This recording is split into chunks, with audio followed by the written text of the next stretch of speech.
தேவனுடைய வார்த்தை சொல்லு, சிங்க குட்டிகள் தாழ்ச்சடைந்து பட்டினியா இருக்கும். சிங்கம் எப்படிங்க பட்டினியா இருக்கும்? காட்டுல எவ்வளவு மிருகம் இருக்குங்க, அதுக்கு தேவை ஆகாரம், அடிச்சு புசிக்கிறோம்.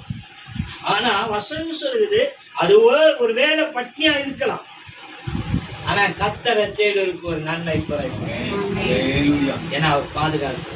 யாருக்கு இது நடக்கும் அப்படின்னா, அவருடைய வார்த்தை கவனமா கேட்டு, ஆமென், நன்றாய் கேட்டு அதுக்கு செவி சாய்த்து கீழ்ப்படிந்து நடக்கிறவர்களுக்கு அது கிடைக்கும்.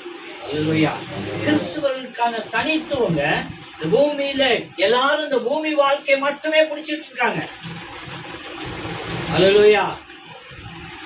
அநேகரை பார்த்து நான் தெருவில் பிரசங்கிக்கமா சொல்லுவேன், மனுஷனுடைய வாழ்க்கை இன்னைக்கு எப்படி போகுது அப்படின்னா, காடு போகுது, வீடு போகுதுங்கிறது, காடு வா என்கிறது. இதான் மனுஷனுடைய வாழ்க்கை. அட போயா அந்த இடத்தை கட்டுறோம் அப்படின்ற ஒரு வார்த்தை. ஆனா கிறிஸ்தவர்களுக்கு அப்படி இல்லை, எல்லாமே சந்தோஷம், மகிழ்ச்சி. ஏன்னா நடத்துகிற ஒரு தேவன். அல்லேலூயா.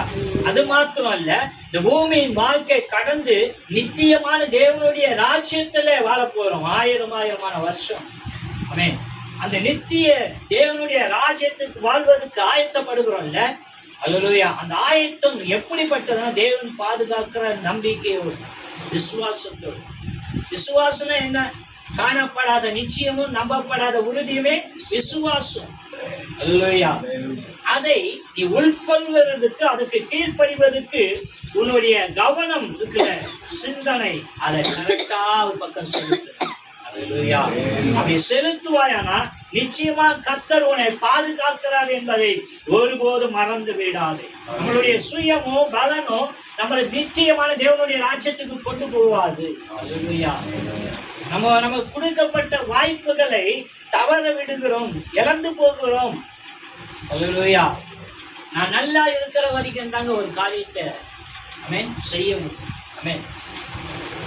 உயிர் இருக்கிற வரைக்கும் ஒரு மனுஷனை பார்த்து அப்பா நல்லவர், அண்ணா நல்லவர், மாமா நல்லவர், அத்தா நல்லவங்க அப்படி இப்படின்னு சொல்லுவாங்க.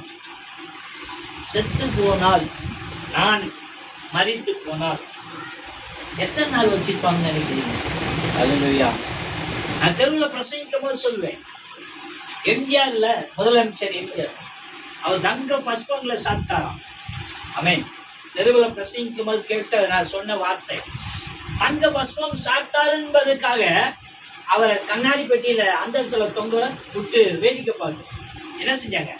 மண்ணானக்குள்ள எடுத்துட்டு போய் வச்சாங்க. ஏன்னா மண்ணான சரீரம் மண்ணுக்கு போகிறோம், ஆனா நமக்குள்ள ஒரு ஆத்மா இருக்குது, ஒரு தேவனுடைய ஆவி இருக்கு.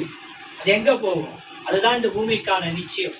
அந்த பாதைக்கு தான் நம்ம இங்க என்ன செய்யறோம்? கர்த்தராகிய இயேசு கிறிஸ்துவை விசுவாசித்து அவருக்கு பிரியமா ஜீவிக்க நம்ம விரும்புகிறோம். அல்லேலூயா. அப்படின்னா பாதுகாக்கிற தேவன் உனக்கான எல்லா காரியங்களையும் சிந்திக்கிறவராய் இருக்கிறார். சரி, எடுத்து வாசிப்போம்.